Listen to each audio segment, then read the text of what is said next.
him.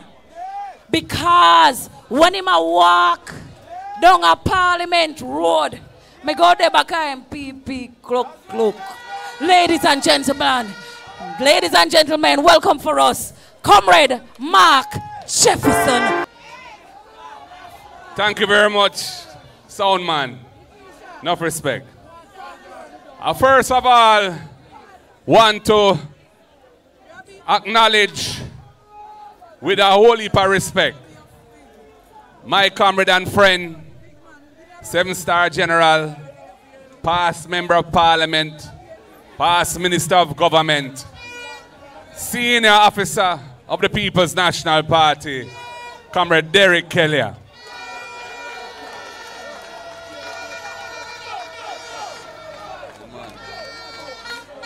And of course, I have to acknowledge and big up the Queen of the South, the lady of the moment, a comrade in whom I am well pleased. She has worked closely with me since I became president of the People's National Party, and even before. And she has really helped the party on its journey from being way down and turn up and turn up and turn up and turn up and turn up. And we are where we are now, getting ready to beat the labor rights and form government in this country. She is a person of talent, she's a person of courage, and she is a very competent young lady who I am very much looking forward to being in the parliament to represent this constituency of South St. James and being part of the next government of Jamaica when the next election is over. I want to acknowledge the candidates on the platform with me. These are other brilliant comrades whom I'm very proud to have on our slate here in St. James. I'm talking about Comrade Senator Janice Allen, who is running in Mobile Central, and Comrade, my brethren, Alan Bernard, who is running in Northwest St. James. You know, the quality of the candidates we have in St. James is really, speaks volumes. It speaks volumes for where the People's National Party is now, where we are able to attract young people of great quality, persons who are committed to uplifting the Jamaican people and Jamaica as a whole out of the doldrums where we find ourselves under the Jamaica Labour Party government and taking us to a better place. They are going to represent the people of St. James well. I want to acknowledge the councillors who are here on the platform as well, and the mayor of Savlamar, and all other comrades who are here. But most of all, I want to thank you, the workers and warriors, foot soldiers, supporters, those who have been on the road with us from this morning, pushing through, from community to community, from town to town. And we've been taking the message and the vibes of the People's National Party across this great constituency of South St. James. Comrades, we have the great chance to bring home the victory. I believe we will do it. But I don't take it simple and I don't take it for granted. I'm asking you, please, do not be complacent. Do not be lily and lackadaisical. Because it's going to take steadfastness of voting, steadfastness of courage, of commitment, to make sure that whatever they bring, and you can be assured that they will bring, but whatever they bring, it will not have any lasting and positive effect. It will be over in the twinkling of an eye. And if you make the right choice and you ensure that every voter who has ever voted for the People's National Party, or every undecided voter, or every disappointed or disaffected Labourite comes out and puts their ex beside the head for Nikisha Burchell, your job will have been done and we will all feel justified and very happy indeed. And I'm looking forward to that. And I'm depending on you, comrades, to do the work and to show the commitment to deliver the victory. Are you ready to do that, comrades? Are you ready to bring home the victory, comrades? Yeah. You look and you sound very ready indeed. And comrades, the next government of the People's National Party has to be a government of integrity. We have to be a government that puts moral values and attitudes at the center of how we govern the country. As I've passed through and heard the tales of woe of many of the people in South St. James, of the political victimization that is practiced here, where roads which are being built are fixed and PNP households don't get their section done, or where water is being delivered and it is not being delivered to PNP households. That is a disgusting way to approach governance. Jamaica should not run like that. We elect an MP and that MP is the MP for everybody. Nikisha will be the MP for everybody. And so we will build a different standard, a more decent and higher standard to how we govern the country. And we know that Jamaica has been terribly set back by the practice of corruption under this government. The cronyism and nepotism which has been practiced. So many scandals, so many senior ministers of government who have had to be pushed out of the cabinet because they have shown themselves unworthy to have the responsibility of looking about the people's business. The Prime Minister himself is not in good standing with the anti-corruption agency of the country, the Integrity Commission. His declarations for several years have not been certified as required by law. It is putting the government and the country into disrepute. He has even gone so far as to try to get the Integrity Commission itself removed, undermined by judicial process, taking the matter to court. He's even trying to say that the offense for which he is being investigated, which is called illicit enrichment, where your assets exceed your disclosed income and you have failed to explain how you lawfully came upon those assets, he's trying to get that offense struck from the law books. It is not a good look. It is not good for Jamaica. And most countries that would allow him, he would no longer be eligible to run for office again in the country. The Labourites have no shame. They only want power.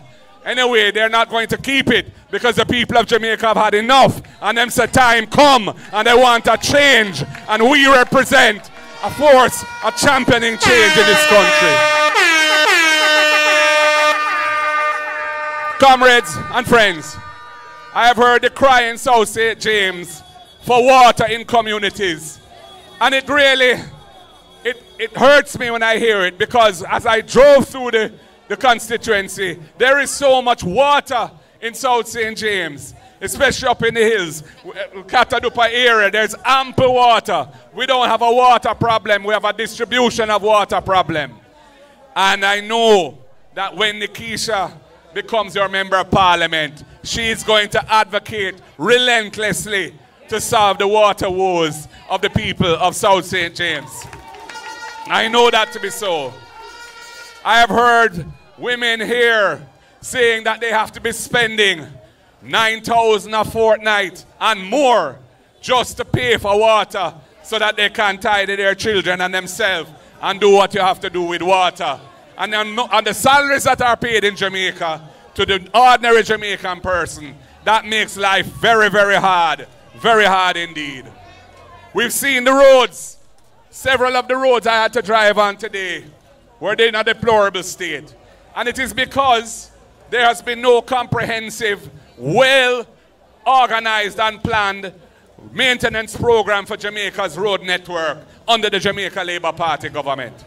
So for 9 years, they did nothing to deal with the road situation other than the big projects where lots of money could be made by those who shouldn't make it. But the roads that the people drive on every day were left to get into a worse and worse condition. And now that election is upon them, they're trying to spark, them trying to reach, but them not spark, and they will not reach, because the People's National Party is coming, and coming hard and fast.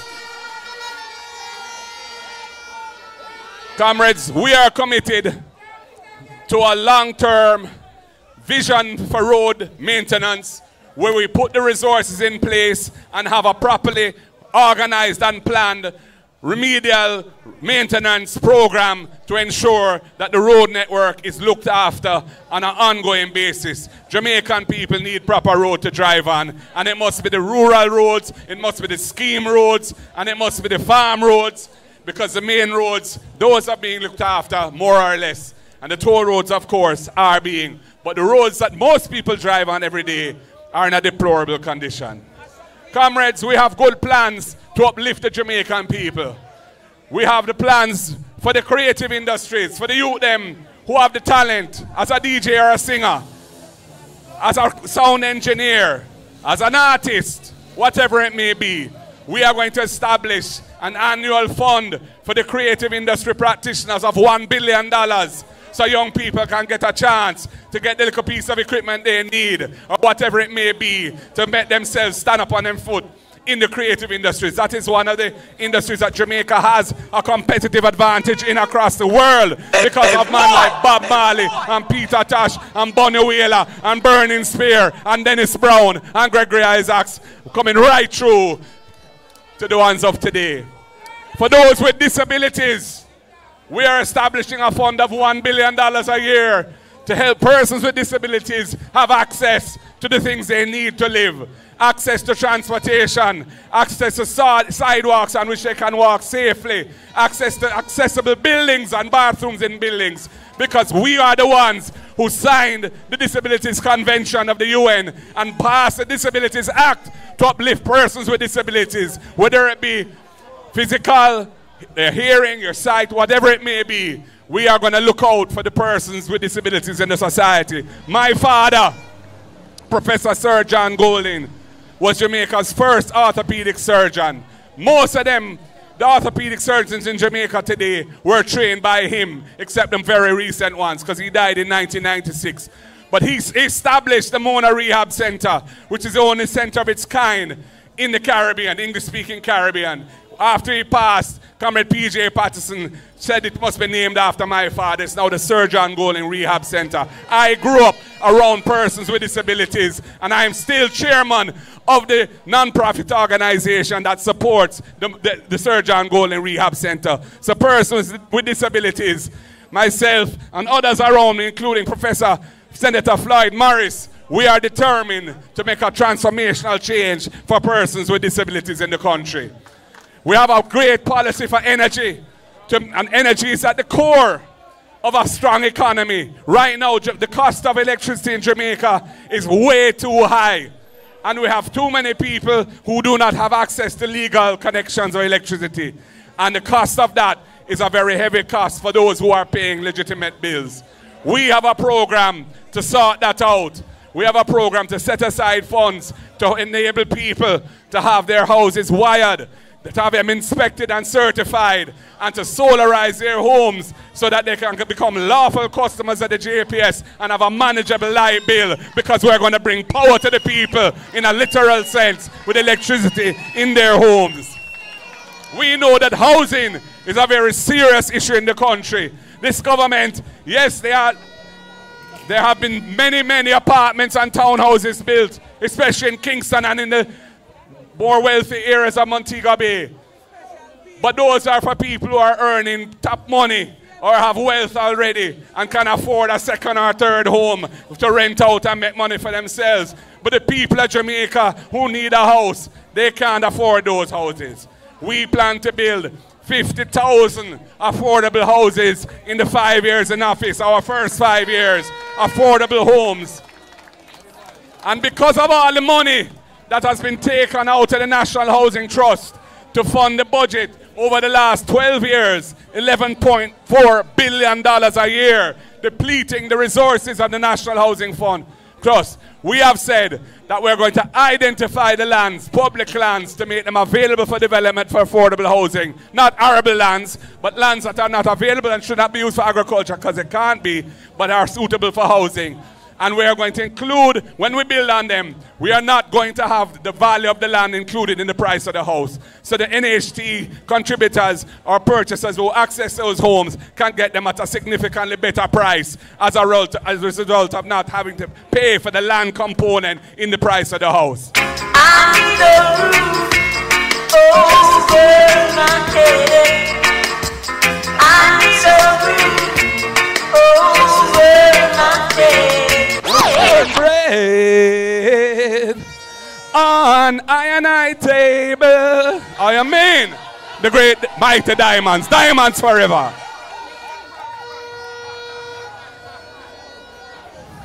We have the rent-to-own policy that we're going to introduce for Jamaicans who don't get a pay slip every fortnight or every month because they're not employed to a formal business. They might be self-employed. They might be hustling. Whatever it may be, but they might earn them money. Right now, they can't prove their income. So they're not eligible to borrow a loan from now. And we're going to change that. We're going to build the houses and bring them in as tenants for first 6 months. And we set the rate of rent equal to the mortgage. And if they show that they can manage it after 6 months, we're going to treat that as sufficient to prove that their income is solid. And we'll give them the mortgage and they can become owners of their home, because we want to uplift the Jamaican people and bring them up the ownership ladder so that they can participate in the wealth of this country. In education, we have some important ideas that we want to implement. First of all, the United Nations recent report shows that 55%, that's more than half of Jamaicans, are suffering from food insecurity. Food insecurity meaning they're not eating the right food or they're not getting enough food to eat. And we know that that is one of the causes of the high rate of absenteeism from school for children, because their parents can't afford to send them to school and because they can't find the lunch money. And so we're going to increase the allocation of money from the budget that is dedicated to feeding the children in school, so that every needy child will know that when they go to school in Jamaica, whether it's primary or secondary, they will get at least one nutritious meal, hot meal, cooked meal, and they can get their food there. And the farmers of Jamaica will benefit from that, because the $9 billion extra a year that we've identified as that this will cost will be spent among our farmers to buy their produce for the schools. We know that education is an antidote for poverty in this country. And we know that the People's National Party has a strong tradition in education, as it does in housing, for uplifting the people and giving the people a chance to move forward in life. And so we say, any household in this country where a person has been accepted in a tertiary institution, and it is the first person from that household to have gone to university, we will afford them a full scholarship so that they can go to university or college without having to find tuition. And when they get their degree and they enter the job market as a fully educated and certified university or college tenured person, the rest of their family will benefit from the opportunities that will provide to the family as well. Comrades, we're not ramping. We're going to transform Jamaica, because we know that investing in the people is how we can increase the productivity of our country and the national wealth, which is what we call prosperity. The laborites don't know anything about prosperity other than the word itself. We have to train our people to be productive.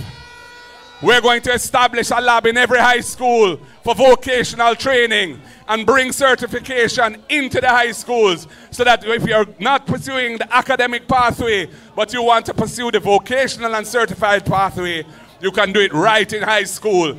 And by the time you leave, you'll be certified by heart, and you can even reach level 4 and enter the job market right away as a graduate from high school and be ready to get a decent job because you're qualified, trained, and certified.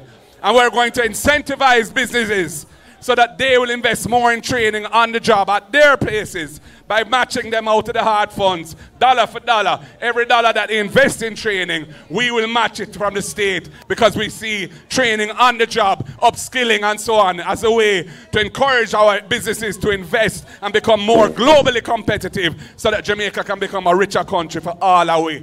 I must go through the gate at the same time. Me not into the thing where some benefit and the masses do not. That is not what my philosophy is, because I'm a BNP and I believe in the philosophy of Norman Washington Manley and Michael Joshua Manley and Comrade P.J. Patterson and Comrade Portia Simpson Miller, my mentor, and my brethren Peter David Phillips, the whole way. are one and we move forward together. Comrades, these are reasons why it is important that the next government of Jamaica be from the People's National Party. Jamaica needs a government in which they can have trust and confidence. In my budget presentation, I said to the nation that we must put an ethical, value-based approach to governance in the middle and center of development in the country. And we're going to lead a national movement to improve the way we treat each other, the behavior that we display as a people, so that we can become a place of love again, a place, and this love will be a place where the country will be safer and people will be more productive and people will want to come and live in Jamaica rather than want to leave Jamaica. And we're going to make that led not by the politicians, but by the churches, by the NGOs, by persons who are regarded as being upright and good citizens. We want to lead a renaissance in values and attitudes in this country, because Jamaica cannot go down the route of being a place where people are tear down them one another and display all kind of antisocial behavior.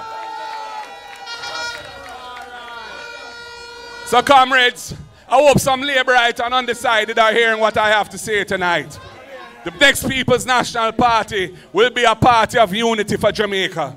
It will be a party of uplifting the people of Jamaica. It will be a party of creating value through investing in our people in a very real way. And of course, when it comes to the environment, we're going to have a very positive policy there as well. No more will NEPA be cited in the Ministry of Economic Growth, where there's a clear conflict of interest and environmental concerns always get relegated to the back seat.